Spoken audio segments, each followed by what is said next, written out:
Question number 12 देखो, कह रहा है कि दो समांतर श्रेणियों का जो सार्वंतर वो समान है। ठीक है, ये बात याद रखना। क्या बोली इसने कि भाई दो समांतर श्रेणियों का जो सार्वंतर है वो समान है, अर्थात कि हम यदि एक एपी का सार्वंतर निकाल लें तो वही दूसरी एपी पर क्या होगा, मान्य होगा।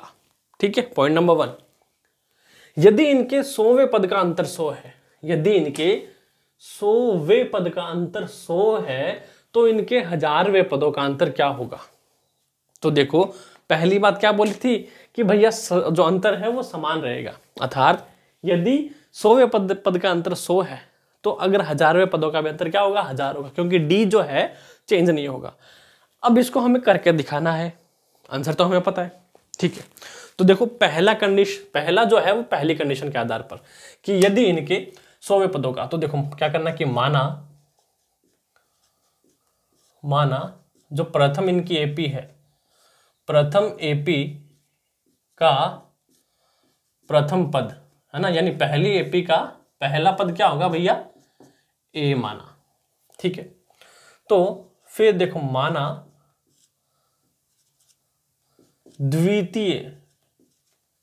द्वितीय एपी का प्रथम पद, क्योंकि यहां पर दो एपी हैं अगर आपको पता हो तो, ए डैश। यदि 100वें पदों का अंतर 100 है, यदि 100वें पदों का अंतर 100 है तो देखो यानी पहली एपी का 100वां पद माइनस ए डैश का 100वां पद, कितना अंतर है, 100 है। तो पहले इसको ओपन कर लो, मार्कर कहाँ है। ठीक है, तो पहले देखो इसको ओपन कर लेते हैं कि भाई ए 100वां पद कौन सा होता है, वो होता है भैया ए प्लस 99 डी, फिर माइनस का निशान डैश, ये क्या होगा कि ए डैश प्लस 99 डी बराबर 100। कुछ गलत कर रहा हूं अभी तक, नहीं, सब सेम है, बिल्कुल वैसा ही है कि हमने एक सिंपल सा दे रखा था, हमने फॉर्मूला बना दिया कि ए 100 जो होगा वो कैसे होगा। तो देखो ओपन कर लेते हैं इसको, तो देखो ए प्लस 99 डी यहां दे रखा है हमें। अब ये माइनस जब खुलेगा ब्रैकेट तो माइनस का ए डैश हो जाएगा, प्लस का जो था ये क्या हो जाएगा, माइनस का 99 डी बराबर आ जाएगा 100। अब बच्चे बोलेंगे कि सर ए को ए से काट दो, तो भैया कैसे कटेगा, क्योंकि एक तो ए है और एक ए डैश है तो सिमिलर नहीं है, परंतु इसके पास वाला इसका जो भ्राता है यानी प्लस का 99 और माइनस का 99 दोनों कट जाएंगे। तो क्या हो जाएगा भैया, पंगा कितना सा है, पंगा इतना सा है कि देखो इसको बोलना है कि तेरा भाई ए प्लस ए डैश बराबर क्या होता है, 100 होता है। तो क्या हो गया, ये पहली जो है वो समीकरण आ जाएगी, है ना। जो इसने क्या बोला था भैया, दोनों एपी का जो अंतर है वो 100 है, यानी ए प्लस और ए डैश बराबर कितना होता है, 100 होएगा। ठीक है, अब दूसरी बात, ये तो थी पहली कंडीशन, है ना। अब हम दूसरी कंडीशन में देखें क्या कर रहा है। देखो दूसरी कंडीशन में क्या करता है ये कि देखो है तो इसके 1000वें पदों का अंतर क्या होगा, रिपीटिंग।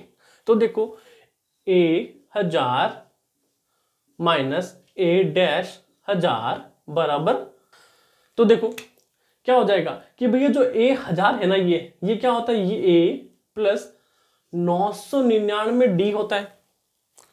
अब फिर जो ए डैश 1000 है, सो कर दिया क्या, 1000 है ये, माइनस ए डैश प्लस 999 डी। ठीक है, ये ब्रैकेट में। अब देखो सिंपल सी बात है, जो दिया गया था हमने उसको खोला है। तो यहां देखो कि जब a प्लस 999 डी यहां हुआ, फिर यहां माइनस का a डैश माइनस का 999 डी हुआ, अर्थात 999 से 999 गया, बचा क्या कि a प्लस a1। इसलिए समीकरण 1 से, अब समीकरण में एक क्या था भैया, a प्लस ए डैश 100 था, तो यही क्या होगा, 100 होगा। इसलिए एक समीकरण 1 से आता है एपी के 1000वें पदों का जो अंतर है वो 100 ही होगा। Hence proofed. लिखूं क्या? ठीक है ना? तो इतनी सिद्धम हो गया हमारा, है ना? सॉल्व कर लिया झटके में कि भैया जो चीज आपने हमको दी थी हमने वहीं उठा पटक के क्या कर ली, सॉल्व कर ली। तो अब समझ में आया? समझ में आया तो इस वीडियो को एक लाइक तो बनता है। ठीक है, करते हैं क्वेश्चन नंबर अगला वाला 13।